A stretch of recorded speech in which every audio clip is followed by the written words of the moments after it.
মক্কা বিজয়ের ইতিহাস দেখেন। আল্লাহর রাসূল মদিনার থেকে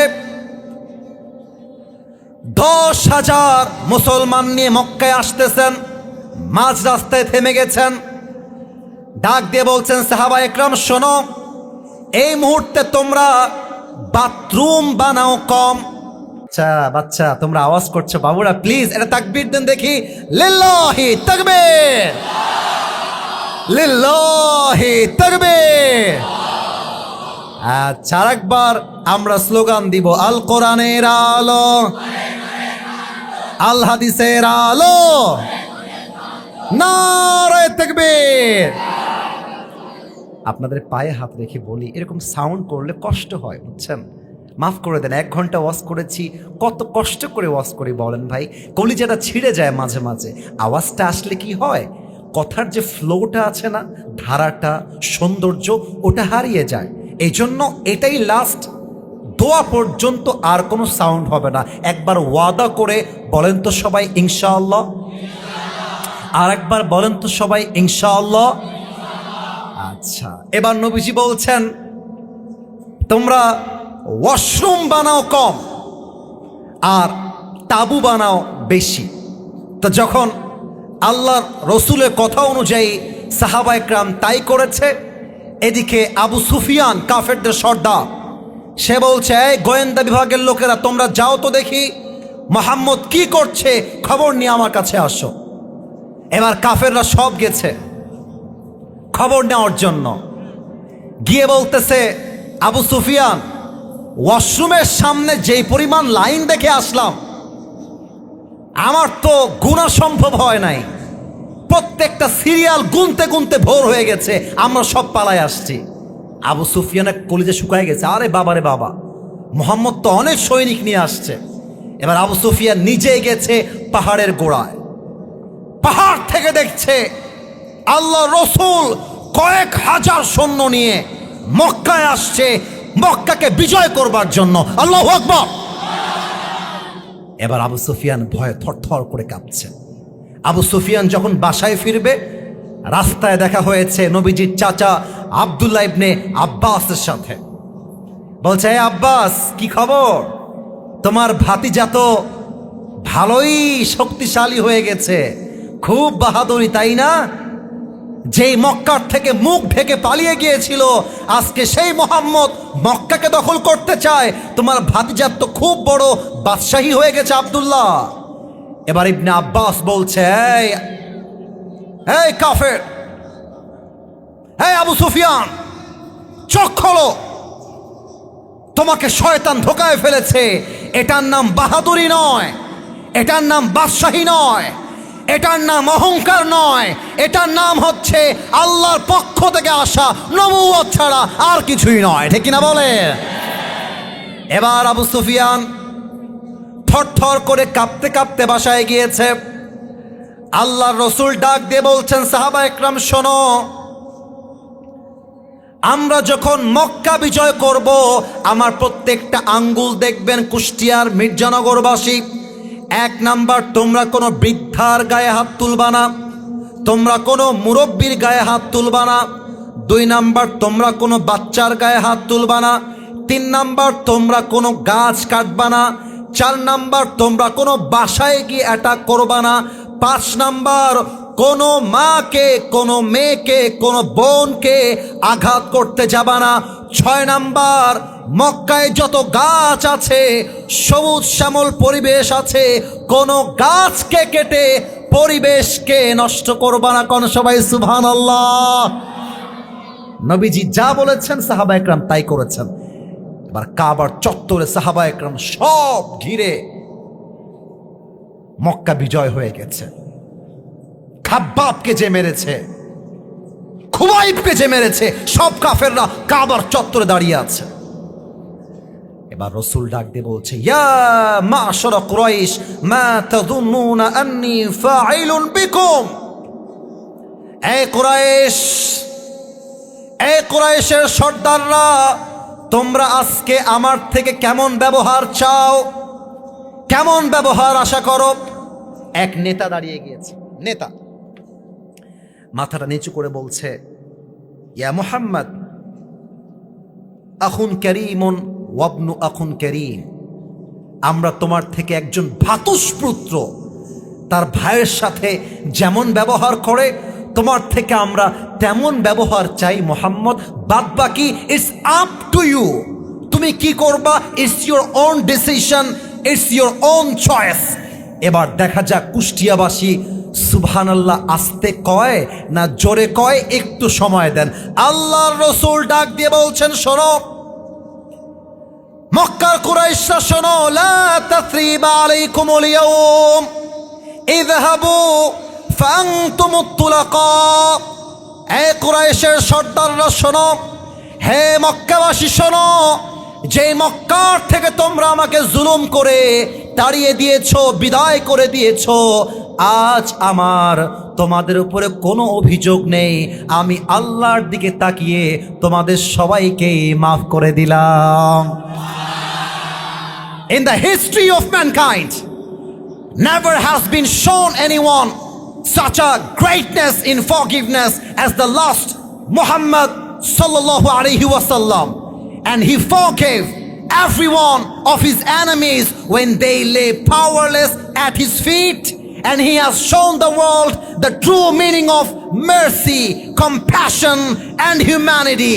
Allah Rasul তার শত্রুদেরকে তখন ক্ষমা করেছেন যখন তারা তার পায়ের নিচে লুটিয়ে পড়েছিল, এবং তিনি ক্ষমা করে প্রমাণ করেছেন ইসলাম আমাদেরকে প্রতিশোধ নয়, ইসলাম শেখায় আল্লাহর জন্য একে অপরকে ক্ষমা করে দেওয়া, এটার নামে ইসলাম। ঠিক কিনা বলেন? আল্লামা ইকবাল লিখেছেন, आओ दिलों को साफ करे, दिल से नफरत को दूर करे। আমি আবারও বলছি, আল্লামা ইকবাল লিখেছেন, आओ दिलों को साफ करे, दिल से नफरत को दूर करे, और माफी की रोशन से हर किसी की जिंदगी को हम रोशन करे। ওনার কথা হচ্ছে, আসো আজকে আমরা দেখতে পাই বিএনপি জামাতের মারামারি, আজকে আমরা দেখতে পাই বিএনপি এনসিপির মারামারি। আমরা এই বাংলাদেশ চাই না, আমরা চাই বিএনপি জামাত এনসিপি ঐক্যবদ্ধ হয়ে কাজ করবে। স্বৈরাচার এই বাংলাদেশে আর কখনো ফিরে আসতে পারবে না। ঠিক কিনা বলো? ক্ষমা করতে হবে একে অপরকে। অতএব ইসলামের নবীর আদর্শের আজ প্রথম শিক্ষা ক্ষমা। এবার সবাই একটা কাশি দিয়ে উত্তর দিবেন, কাশি দেন। আজকে প্রথম শিক্ষা ক্ষমা। বলেন সবাই, প্রথম শিক্ষা। এবার নবীর জীবন থেকে আমরা 2 নাম্বার শিক্ষা জানতে চাই। শিক্ষার নাম হচ্ছে ধৈর্য তথা সবর। একটা প্রশ্ন করব, বেঁধে যাবেন না, বেঁধে যাবেন না, বেঁধে যাবেন না, একটু ঠান্ডা মাথায় উত্তর দেন। বলেন তো নবীজির সবচেয়ে কলিজার টুকরা আদরের মেয়ে নাম কি? এই যে ভয় পাইছেন আপনারা, ভাই কথা কচ্ছেন না কিসের জন্য? ফাতেমা। বলেন সবাই, নাম কি? এবার কন দেই, ফাতেমার স্বামীর নাম কি ছিল? মুরব্বীরা উত্তর দেয়, যুবকরা উত্তর দেয় না। ছি ছি ছি, লজ্জা লেগেছে আমার। ফাতেমার স্বামীর নাম আলী। বলো, ফাতেমার স্বামীর নাম কি?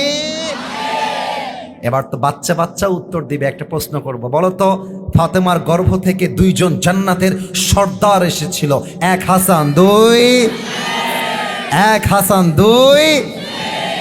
দেখেন নবীজি ধৈর্যের শিক্ষা কেমন করে দিয়েছে। তবে একটা কথা আমি না বললে আমার পেটের ভাত হজম হবে না। আমার মনে হয় আমি সহ আমরা সবাই যারা এই বসে আছি, আমরা সবাই মধ্যবিত্ত পরিবারের সন্তান। কথা ভুল বললাম না ঠিক বললাম? বল। মাঝে মাঝে অনেকে লজ্জা পায়, আমার বাবা কৃষক বলতে লজ্জা পায়, আমার বাবা দোকানদারি করে বলতে লজ্জা পায়, আমার বাবা জমিতে কাজ করে বলতে লজ্জা পায়। আরে বেটা, তোমার বোঝা উচিত পৃথিবীতে যত ইতিহাস তৈরি হয়েছে তার 80% বেশি ইতিহাস তৈরি করেছে মধ্যবিত্ত পরিবারের সন্তানেরা। ঠিক কিনা বলো? ফাতেমা এবং আলীর ঘরে 3 দিন যাবত কোনো চাল নাই, ডাল নাই, ভাত নাই, খাবার নাই। ফাতেমা ডাক দিয়ে বলছে, আলী কি করা যায়? হাসান এবং হোসাইন তো ক্ষুধার যন্ত্রণায় কাতরাতে আছে। এবার আলী ডাক দিয়ে বলছে, ফাতেমা আমার কাছে একটা বুদ্ধি আছে, যদি তুমি মানতে পারো তবে লাভ হতে পারে।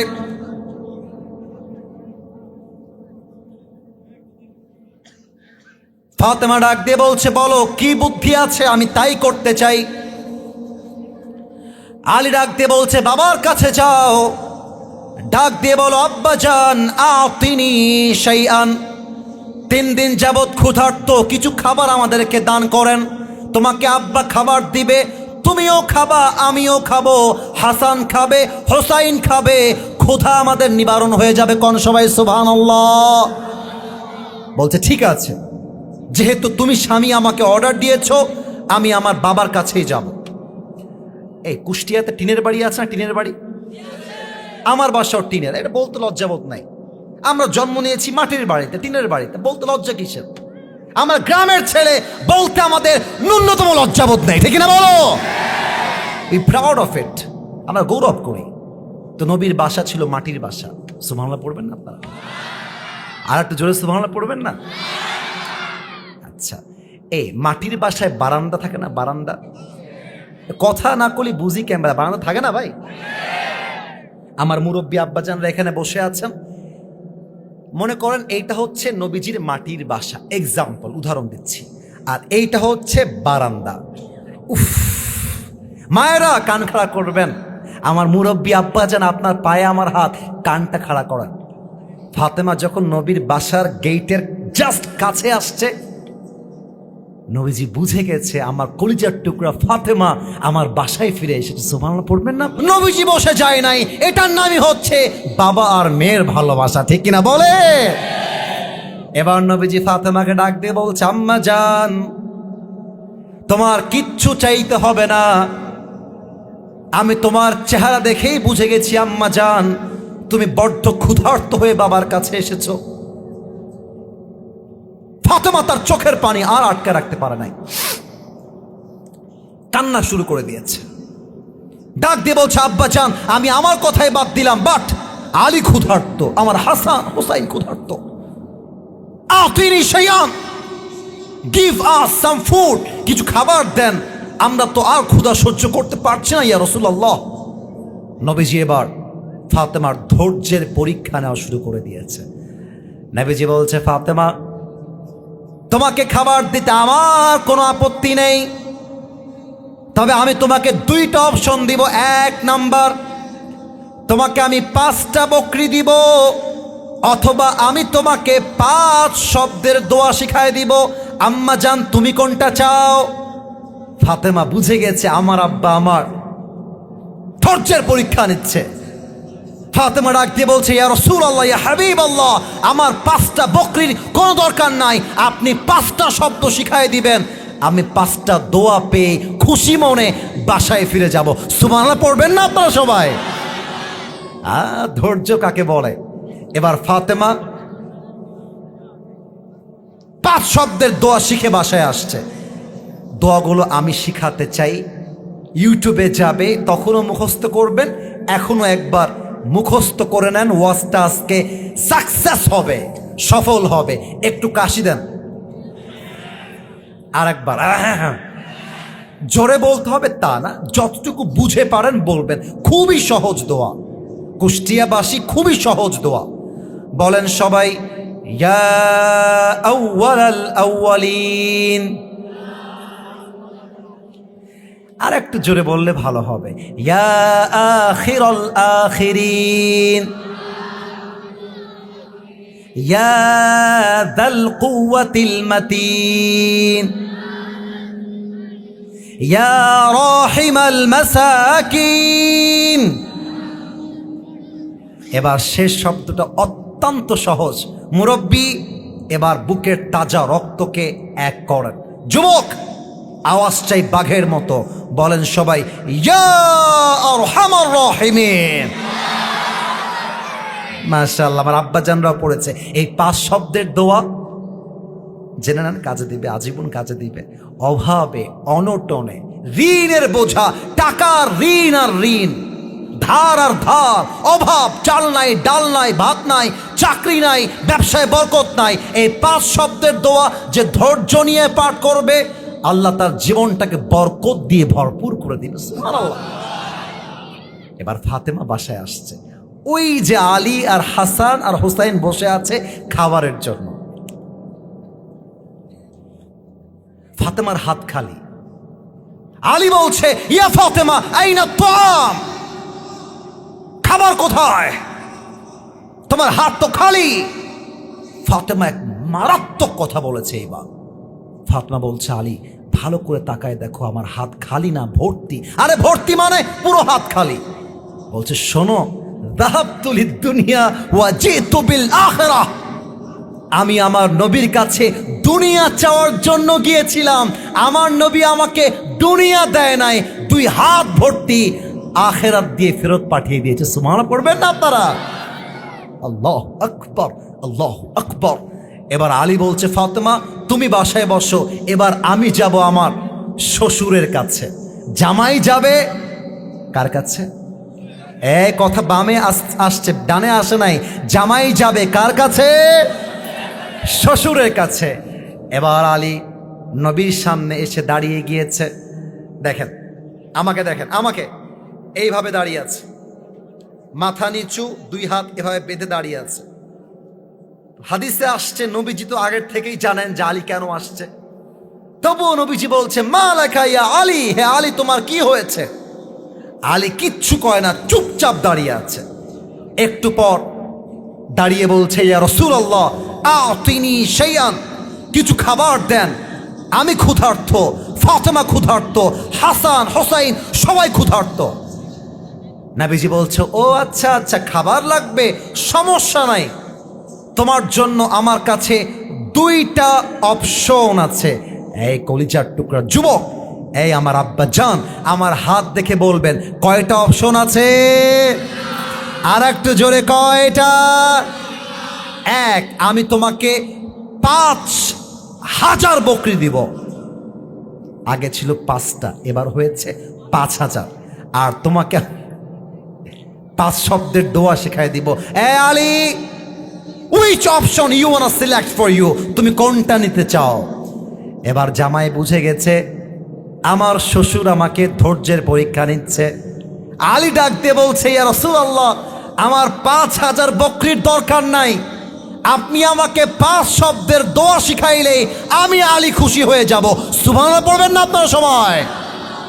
এবার 5 শব্দের দোয়া শিখে বাসায় আসছে। হাদিসে আসছে আলী এবং ফাতেমা এই 5 শব্দের দোয়া দিয়ে ধৈর্যের সাথে আমল করেছে। কয়েকদিন পরে তাদের ঘরে আল্লাহ বরকত দিয়ে ভরপুর করে দিয়েছে। কোন সবাই সুবহানাল্লাহ। আমার কলিজার টুকরা কুষ্টিয়াবাসী, কেমন আছেন আপনারা সবাই? আপনারা কি আমাকে চেনেন? ফেসবুকে দেখেছেন কখনো? আমাকে যুবকরা একটু খুব ভালো করে চেনে, ওদের অধিকার নিয়ে কথা বলি তো, তাই যুবকরা আমাকে একটু ভালোবাসে বেশি, আমি যুবকদেরকে একটু ভালোবাসি বেশি। আত্মার কানেকশন, হার্ট কানেকশন। আমি কি বুড়া নাকি রে বাবা? আমি বুড়া না, আমিও যুবক, তোমরাও যুবক। অতএব আজ কথা বলবো কাউকে ভয় করে নয়, যা হক কথা তা বলবো। যে বাধা দিবে তার পিঠের চামড়া একটাও থাকবে না আজকের মাহফিলে। ভূমিকাতে 3টা কথা বলে আমি আমার মূল তাফসিরে ফিরে আসতে চাই। আমার কথা কি বোঝা যায়? তো কথা না বলি বুঝি কেমবেলা? কথা তো কতি হবে, বোঝা কি যায়? বলেন সবাই, ভূমিকায় আমরা কয়টা কথা বলতে চাই? আওয়াজ আসি নেই ভাই, জোরে কতি হবে, কয়টা? আরে কুষ্টিয়ার মাটি তো কাপুরুষের মাটি নয়। আমার সামনে কাপুরুষের বাচ্চা নয়, সব বীর পুরুষের বাচ্চাগুলো আমার সামনে বসে আছে। আওয়াজ যেন আসতে না আসে। আরেকবার জিজ্ঞেস করি, বলেন সবাই কয়টা? 1 নাম্বার কথা অনেকের গায়ে লাগতে পারে, একটু মাজায় গামছা বেঁধে নেন। আমি হক কথা বলতে চাই, আপনার গায়ে লাগলেও বলবো, আপনার গায়ে না লাগলেও আমার ক্ষতি হবে ভাই, এইটা আমার দায়িত্ব ভাই। 1 নাম্বার কথা, আগামী ফেব্রুয়ারি মাসে নির্বাচন হতে পারে বলে আমরা ঘোষণা পেয়েছি, অ্যানাউন্সমেন্ট পেয়েছি। আমাদের মুসলমান হিসেবে প্রথম দাবি, বিগত সরকার দেখেছি, শাসন দেখেছি, রাজনীতি আমরা দেখেছি, সব আমরা অবজারভেশন করেছি। 1 নাম্বার দাবি, আগামীর বাংলাদেশে আমরা কোনো নারীকে ক্ষমতার চেয়ারে আর দেখতে চাই না, প্রথম দাবি। সেকেন্ড দাবি, আমরা বাংলাদেশে এমন একজন প্রধানমন্ত্রীকে দেখতে চাই, আমার দেশের প্রধানমন্ত্রী এমন এক পুরুষ হবে যে প্রধানমন্ত্রী চাইলে জাতীয় সংসদে দাঁড়িয়ে দেশের পক্ষে যেমন বক্তব্য দিবে, আমার দেশের প্রধানমন্ত্রী চাইলে ঢাকার জাতীয় মসজিদ বাইতুল মুকাররমে দাঁড়িয়ে জুমার খুতবা দেওয়ার যোগ্যতাও রাখবে। হাত তুলে বলো ঠিক কিনা। 3 নাম্বার দাবি, আমি জানি না আমার যুবক ভাইয়েরা আমাকে ঠিক কত জোরে বলবে, বাট আমার মনে হয় ইমাম থাকলে আজকে পুরো মাঠটা ঠিকের আওয়াজে কেঁপে উঠবে। দেখা যাক তোমাদের আওয়াজ কতটুকু আমার কানে আসে। আগামীর পার্লামেন্ট চলবে আল্লাহর এই কোরআন দিয়ে। দ্বিমত না একমত? সংসদে কোরআন চলবে, পার্লামেন্টে কোরআন চলবে, আমরা সবাই চাই কি চাই না? মাঝে মাঝে মাহফিলে নো তাকবীর it's not the perfect time for তাকবীর, লেটস মেক ইট বেটার। আর একটু পরে আমরা তাকবীর দিব। অনেকে দেখবেন মাহফিলের মাঝেই চিৎকার দিয়ে বলে, হুজুর রাজনীতির কথা বাদ দেন, কোরআন থেকে কথা বলেন, কোরআনের ওয়াজ করেন, তাফসীর করেন। ইটস জাস্ট লাইক তার ভাবটা হচ্ছে এমন, মনে হয় কোরআনে কোনো রাজনীতি নেই। কোরআনের রাজনীতি ছাড়া যারাই রাজনীতি করে তারা রাজনীতি নয়, তারা রাজনীতির নামে দেশে দুর্নীতি করতে চায়। Quran is not out of politics. Politics কোরআনে আছে, রাজনীতি কোরআনে আছে। এখন দেখেন আমরা সংসদে কোরআনটা কেন চাই, আইনটা কেন চাই? জাস্ট গলার জোরে ঠিক বললেই তো হয় না, আপনাকে পয়েন্ট বুঝতে হবে। এখানে জামাত ইসলাম আছেন, অ্যাট দ্য সেম টাইম বিএনপির লোকও আছেন। I respect everyone from my heart. সত্য করে বলছি, আমি জামাত ইসলামকেও ভালোবাসি, বিএনপিকেও ভালোবাসি, এনসিপিকেও আমি ভালোবাসি। I respect everyone from my heart. কলিজার থেকে সবাইকে আমি সম্মান করি। বাট আপনি যদি কোরআনকে না চান, কোরআনের আইন পাশ করতে না চান, কোরআনের রাজনীতি করতে না চান, আপনি যতই বলেন আমি মুসলমান ঘরের সন্তান, আমি আসিফ হুজুর পাথর খোদাই করে লিখে দিব, আপনি নামে মুসলমান, আপনি কাজে মুসলমান হতে পারেন নাই। আচ্ছা এবার কথা, আমরা হুজুররা কোরআন দিয়ে সংসদ চাই কেন? মুসলমানরা কোরআনের পার্লামেন্ট চায় কেন? আমি একদম যুক্তিগত কথা বলছি। যদি আমার কথার কোনো ভুল হয়, জান আজকে একদম ডিক্লার দিয়ে দিলাম, আপনি দাঁড়িয়ে আমাকে অবজেক্ট করতে পারবেন, বাধা দিতে পারবেন, প্রশ্ন করতে পারবেন। আর যদি আমার প্রত্যেকটা কথা কোরআন থেকে হয়, হাদিস থেকে হয়, আপনাকে কলিজার থেকে আমাকে ঠিক বলে অ্যাপ্রিসিয়েট করতে হবে। কথা ঠিক আছে কিনা বলেন? এই কোরআন দিয়ে সংসদ চললে, পার্লামেন্ট চললে প্রথম লাভ হবে এই বাংলার মাটিতে ইনসাফ কায়েম হবে, জাস্টিস কায়েম হবে। কারণ কোরআনের রাজনীতির প্রথম নীতি আল্লাহ তাআলা বলছেন, আউযু বিল্লাহি মিনাশ শাইতানির রাজীম, ইন্নাল্লাহা ইয়া'মুরুকুম আন তু'আদ্দুল আমানাতি ইলা আহলিহা ওয়া ইযা হাকামতুম বাইনান নাসি আন তাহকুমু বিল আদল। Allah says in this ayah, Allah commands people to give back what they deserve in their lives. Allah বলছেন, যে যা প্রাপ্য পায়, যে যেটা পাওয়ার যোগ্য, যার অধিকার তাকে ফিরিয়ে দাও, এটার নাম ইসলাম। এবং وَإِذَا حَكَمْتُمْ بَيْنَ النَّاسِ أَن تَحْكُمُوا بِالْعَدْلِ. Whenever you judge between people, you have to judge with justice. যখন তোমরা বিচার করবা, তোমরা ইনসাফপূর্ণ বিচার করবা।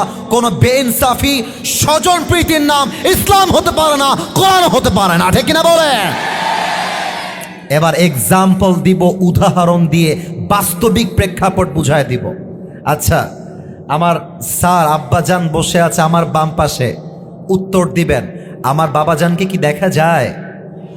আরে কথা না বলে বুঝি কেমন, দেখা কি যায়? আমার বাপজান হচ্ছেন মনে করেন কুষ্টিয়ার এমপি, এক্সাম্পল, উদাহরণ। আর আমি আসিফ হুজুর হলাম একজন সামান্য রিক্সাওয়ালার ছেলে, এক্সাম্পল, উদাহরণ দিচ্ছি। আমাদের এমপির ছেলে একটা অন্যায় করে ফেলেছে, সেম অন্যায়টা আমি রিক্সাওয়ালার ছেলে আমিও করে ফেলেছি। কোরআন দিয়ে সংসদ চললে কি হবে? কোরআন বলছে রিক্সাওয়ালার ছেলের যেই বিচার হবে, এমপির ছেলেরও সেই বিচার হবে। এমপির ছেলেকে স্বজন প্রীতি করে টাকার বিনিময়ে ছেড়ে দিবা, এটা তোমাকে ইসলাম চুল পরিমাণ ছাড় দেয় নাই। এটার নামই কোরআন, এটার নামে ইসলাম। আর একটা ছোট্ট উদাহরণ দিয়ে বুঝাই দেই। এই পাগড়িওয়ালা, তুমি দাঁড়াও তো বাবু, পাগড়িওয়ালা, সাদা পাগড়িওয়ালা, বাবু দাঁড়াও, ভয় নেই। নতুন নতুন ভয় পায়, ভয় নাই। তোমার নাম কি বাবু? আচ্ছা, এবার কম দেখি, ওরে কি দেখা যায়? এ কথা কম না কিসের জন্য দেখা যায়? আমার পাগড়িওয়ালা ভাই মনে করেন যে আমি ওয়াজ শেষ করে যাওয়ার সময় আমাকে ধরেছে। আমি আবার রাজশাহীর ভাষাও পারি। রাজশাহীতে বলে কি বে, তোর বাড়ি কতিবে? রাজশাহীর ভাষা। ভালোই দেখছি তুমি রাজনীতি নিয়ে ওয়াজ করছো। আগে বলতা যুবকদেরকে নিয়ে, আগে বলতা নারীর অধিকার নিয়ে, এখন বলছো পার্লামেন্টে কোরআন চাই। আপনি খালি কুষ্টিয়া রাস্তায় উঠেন, আপনাকে আমি দেখে নিব, আপনার ঠ্যাং আমি আজকে ভেঙে দিব। সে আমাকে বলছে, হুমকি দিচ্ছে। আমি বলছে এর বাড়ি কতিবে, একে ধরতো, ড্রাইভার সাহেব নিয়ে আসেন রামদার চাকু, ওকে আমি আজকে দেখে নিব। একটা চাকু নিয়ে আসছে, বা রামদা বা হাইসা বটি, নাম কি ঠিক আছে না ভুল বললাম? একটা বটি নিয়ে আসছে, বললাম ওকে আজকে দেখে নিব। দিয়ে একটা কোপ মারছি, ও ডান পা কেটে বিচ্ছিন্ন হয়ে মাটিতে পড়ে গেছে। বসে পড়ো। এবার আমার মুরব্বীরা বলছে এ হুজুরকে ধর ধর। হুজুর দাড়িওয়ালা, টুপিওয়ালা, পাগড়িওয়ালার পা কেটে ফেলেছে, হুজুরকে ধর। কোন মতে আমাকে ধরে কুষ্টিয়ার জেলে ভরে দেওয়া হয়েছে। আমার নামে মামলা হয়েছে যে কুষ্টিয়ার মির্জানগরে আসিফ হুজুর গিয়ে একজন যুবকের ডান পা কেটে দিয়েছে। এবার আপনাদের পালা, বাম পা না ডান পা? আচ্ছা, ভয় কিসের, বাম পা না ডান পা? উত্তরটা যদি আসতে দেন তাহলে আমার মনে হচ্ছে আপনারা হয়তো বা আমার পয়েন্টটা বোঝেন নাই। আমি কেটেছি ডান পা। বলেন সবাই, বাম পা না ডান পা? এখন আগামীকাল আমার নামে মামলা হলো। 3 দিন পরে কুষ্টিয়ার জেলা আদালতে আমার বিচার হবে যে আসিফ হুজুর মির্জানগরে একজন যুবকের পা কেটে দিয়েছে, তার বিচার হবে। এখন আমি দাঁড়িয়েছি কাঠগড়ায়, মাথা আমার নিচু। জজ সাহেব বলছে এই হুজুরের ওয়াজ তো আমিও শুনেছি ফেসবুকে, এ লোক তো দেখতে সুন্দর, মানুষ তো ভালো না দেখছি। না, কাজটা আপনি ঠিক করেন নাই হুজুর। আমি আপনাকে বাংলাদেশের ব্রিটিশ ল, কথা বুঝতে হবে, মজার জন্য বলছি না, ব্রিটিশ আইন, সেই হিসেবে বিচার করলাম যে আসিফ হুজুরকে পা কাটার জন্য 1 বছরের জেল আর 10 লাখ টাকা জরিমানা করা হলো। 1 বছরের জেল, কয় লাখ টাকা জরিমানা? এবার কুষ্টিয়াবাসী জেগে উঠেছে। 1 বছরের জেল, কয় লাখ টাকা জরিমানা? 10 লাখ টাকা জরিমানা। এবার একটা বিচার, এটা কি ইনসাফপূর্ণ হলো কিনা, এটা কি জাস্টিসপূর্ণ হলো কিনা বোঝার জন্য দাড়িপাল্লা নিয়ে আসেন। দাড়িপাল্লার ডান দিকে পাগড়িওয়ালা ভাইয়ের ডান পা যে কেটে দিয়েছি ওইটা রাখেন। দাড়িপাল্লার বাম দিকে আমাকে যে বিচার করে 1 বছরের জেল দিয়েছেন, আল্লাহ যেন কবুল করে, পড়েন সবাই আমিন। আমি আমার তাফসীরে কামব্যাক করতে চাই একটা প্রশ্ন করে, উত্তরটা যেন আমার মুরব্বীরা, যুবকরা, বাচ্চারা কেউ বাদ না পড়ে যায়। বলেন তো আমাদের নবীর নাম মুহাম্মাদুর রাসূলুল্লাহ সাল্লাল্লাহু আলাইহি ওয়াসাল্লাম। সবচাইতে বড় হতভাগা হলো সেই বান্দা যে নবীর নাম শুনেছে বাট দুরূদটা পাঠ করতে পারে নাই। আমি বলবো মুহাম্মাদুর রাসূলুল্লাহ, সবাই আমরা দুরূদ পাঠ করব একসাথে। মুহাম্মাদুর রাসূলুল্লাহ সাল্লাল্লাহু আলাইহি ওয়াসাল্লাম।